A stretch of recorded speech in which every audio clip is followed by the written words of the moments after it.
අලුත් අවුරුද්දට තිබ්බ පළවෙනි නැකත මොකද්ද?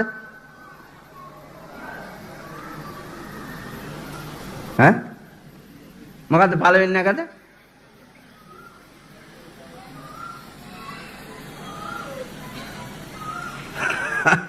ආවල් නැකත් ඈ?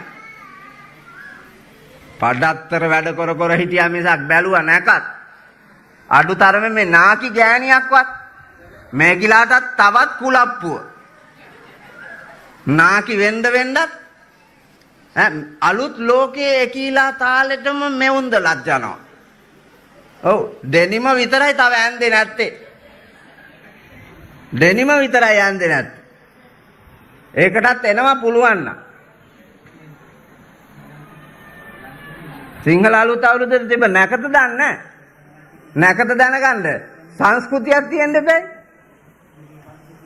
ඒක තමයි පුණ්‍ය කාලය. පුණ්‍ය කාලයට පන්සල් ආවේ කවුද? පුණ්‍ය කාලයට මේ ඉන්න එකෙක් ආවේ නැහැ. මේ පන්සලට. කොයි ආවා කියපු ගෑණි? බලන්න රෑ කීයටද පුණ්‍ය කාලේ තිබ්බේ? උදේ පුණ්‍ය කාලයක් තිබ්බේ නෑ රෑ තිබ්බේ. අය මා රෑ 12ට පන්සලට ආවලු මේකි බොරු කියන තරම් අඩේ අප.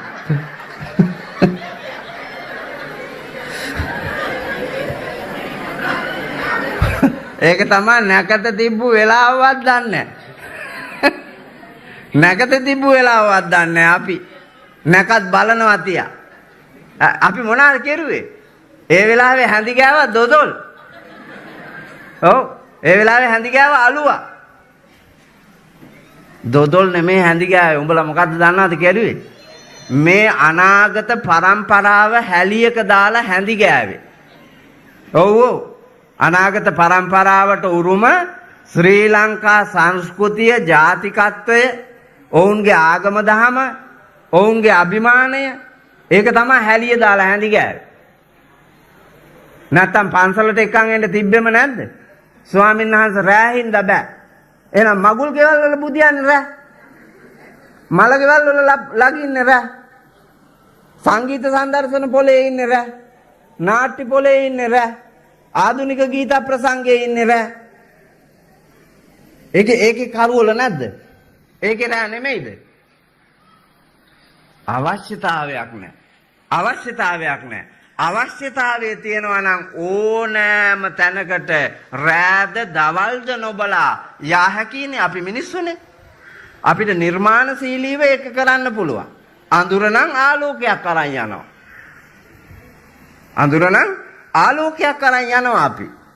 ඒ රෑට උචිත ඇඳුමක් පැළඳුමක් ඇඳගෙන රෑට උචිත පරිසරයක් නිර්මාණය කරගෙන ආරක්ෂාවක් හදාගෙන කීප දෙනෙක් එකතු වෙලා නොනගතේ වෙලාවට ආවා නම් ගමම නෙන්නේ. අය මගේදී කවුරුවත් අත ගහයිද? අත ගහන්නේ. ආරක්ෂාව තියෙනවා. එකිනෙකාගෙන් එකිනෙකාට.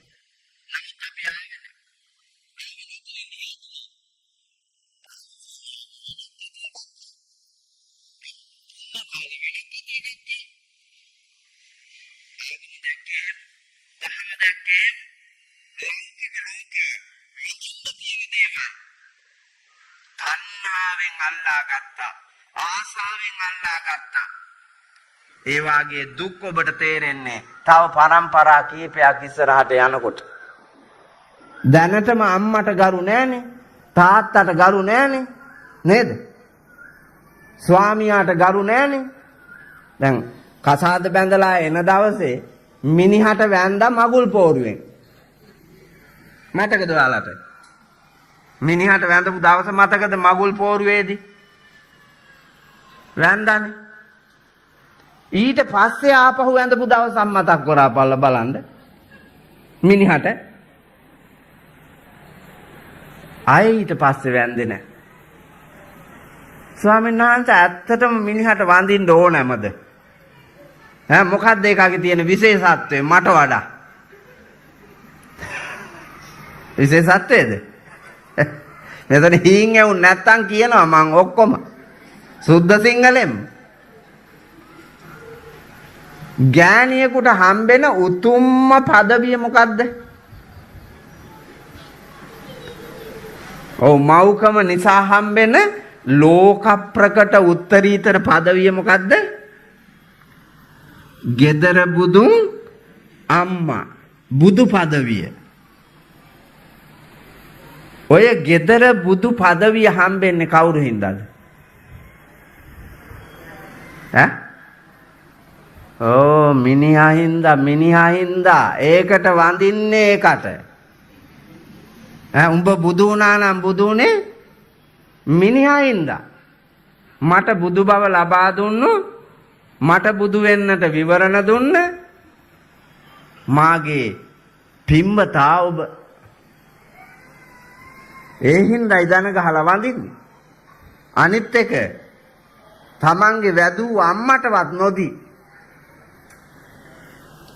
ඛණ්ඩ දෙන්නේ දුක සැප බලන්නේ රැකවරණය දෙන්නේ ඔය මිනිහා. ඒ හින්දායි ඔහොම ඉන්නේ.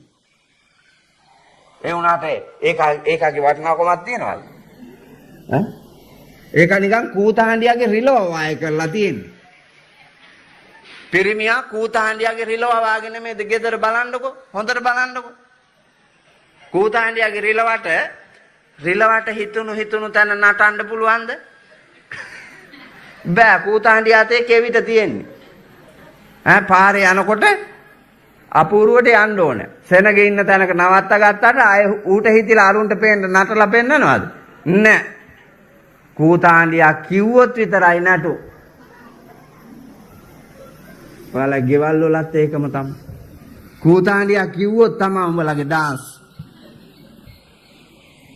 එයින් එහා නටුන්නේ හැම පිරිමියෙක්ම වාගේ වහල් වෙලා ඉන්න පුතා. මං ඕන්නම් පෙන්නන්නම්. එහෙම නොහිටියොත් ඒකාමේ ලෝකේ ඉන්න වාසනාවන්තම මිනිහා බලන්න. වාසනාවන්තම මිනිහා. ඔබ හම්බ කරන රෑ දවල් මහන්සි වෙලා හම්බ කරන වස්තුවෙන් වැඩි කොටසක් වියදම් කරන්නේ වදාපු අම්මටද ගත්තු ගෑනිටද?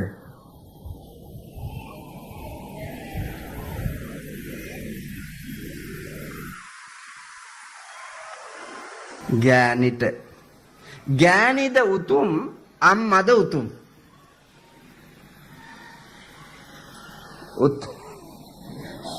උත්තරයක් නෑ නේද? උත්තරයක් දී ගන්න බෑ. උත්තරයක් දී ගන්න බෑ. දුන්නු ගමන් කූතහඬියාගේ රිලව වෙනවනේ.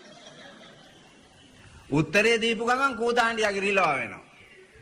වචනේට අම්මා උතුම්. වැඩේට ගියපුවාම ගෑණි උතුම්. එතන ගැති බවක් තියෙනවා. ඒ ගැතිකම ආවේ මොකක් හින්දාද? කාම තණ්හාව හින්දා. ඒ ගැතිකම ආවේ කාම තණ්හාව හින්දා. අම්මා ගාවින් කිසිසේත්ම පිනවා ගත නොහැකි ඉන්ද්‍රිය තෘප්තියක් ලබා දෙන වස්තුව හැටියට දකිනවා ගෑණිව. ආන්ගේ කායික වහල් බව හින්දා පුතා අම්මව අතාරිනවා ගෑණිව තෝරනවා.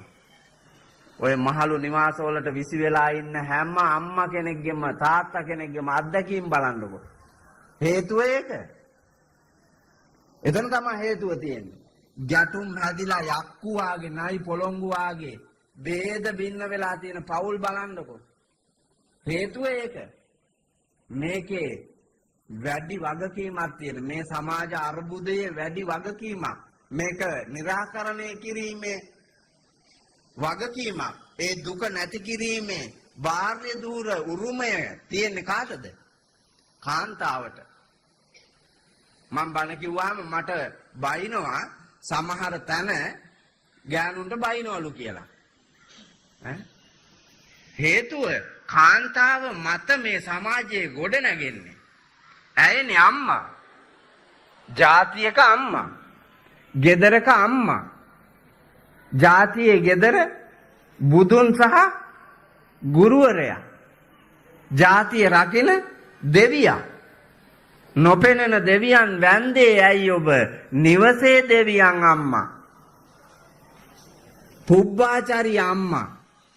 gedara budun amma janani amma bihi karanni amma මේ සියලු පදවිලත් ඔබේ අතින් මේ මානව සමාජයේ ගිලිහිලා ගියපුවාම ඒක අතරමං මේ දරුවන්ව පිම්මන්ත තැනක තියන්න පුළුවන් වාසනාවන්තම චරිතය තමයි රැකවරණය දෙන්නේ අය උගන්වන්නේ අය නිර්වාණ මාර්ගය පෙන්වන gedara බුදුවරයා අය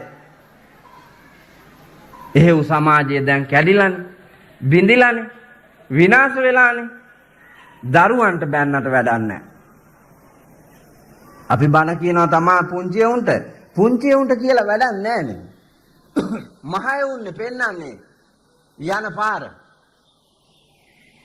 ළමයි ඉපදෙනකොට නිකැල.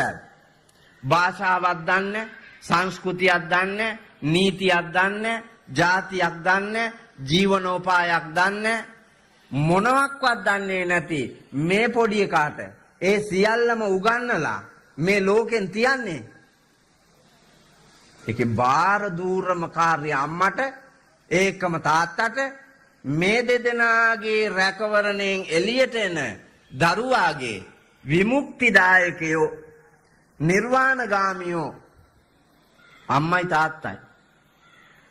නමුත් ඒ වගකීම අපි අතාරිනවා.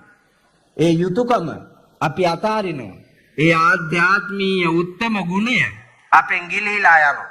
ඒ ගිලිහිලා ගියපු එකේ කරුමේ තමයි පුතේ මේ පෞකාර ලෝකයන් නිර්මාණය වෙලා තියෙන්නේ. අර මහාධිකරණයේදී වෙඩි කාපු සංජීව තරුණ ජව සම්පන්න කොල්ලන්නේ වෙඩි කාපු ඒ ළමයාව නිර්මාණය කරපු අම්මයි අප්පච්චි පවුලේ අයයි දැන් විඳිනවා නම් යම් දුකක් ප්‍රියයන්ගෙන් වෙන්වීම තමාගේ දරුවාගෙන් ඥාතියාගෙන් සහෝදරයාගෙන් හිතවතාගෙන් වෙන්වීමේ දුක ඒ අය විඳිනවා. ඇයි සංජීවව හොරෙක් වුණත් සල්ලාලෙක් වුණත් මිනිමරුවෙක් වුණත් මගේ කියලා අල්ලාගෙන හිටපු කණ්ඩායමක් දැන් දුක් විඳිනවා. ප්‍රියයන්ගෙන් වෙන්වීමේ දුක. සංජීවට වෙතියපු ළමයා හිරගෙදර ඉන්නවා. ඒ ළමයා මැරි ඉපදී නිකන් හිතන්නකො කූඩුවක දාලා පැය 24ක් තිබ්බොත් පුතේ ඇහැට වැටෙන්න වෙන රූපයක් නැහැ. කනට ඇහෙන්න වෙන සද්දයක් නැහැ. නහයට දැනෙන්න සුවඳක් නැහැ. දිවට දැනෙන්න රසක් නැහැ. ශරීරයට සුමට ස්පර්ශයක් නැහැ. මේ මොකක්වත් නැති එකාගේ හිත පුතේ අතීතයේ කළ කී දේ බල සිය දහස් වාරයක් මැරි ඉපදී දුක් විඳිනවා. මරණය එන තුරා ඒ දුකට හේතුව මේ ඉන්ද්‍රයන් පිනවීමේ දැඩි ආසාවෙන් මිනි මැරීම. මේ ඉන්ද්‍රයන්ට යම් සතුටු සහගත අවස්ථා දෙන්න හිතේ බලාපොරොත්තු ඉෂ්ට කරලා දෙන්න ගත්ත උත්සාහයක් නෙවෙයි. ඒකේ ප්‍රතිඵලය ලෝකයටම දරන්න බැරි හානියක්. රටට වැදගත් තරුණ ජීවිත, පවුලට වැදගත් තරුණ ජීවිත, බිරින්දෑවරුන්ට වැදගත් තම ස්වාමියෝ, දරුවන්ට වැදගත් තම පියවරු, මේ සියලු දෙනාම නොසලකා හැර මේ කරන අපරාධයන් සියල්ලම කරන්නේ කාම තණ්හාව හින්දා.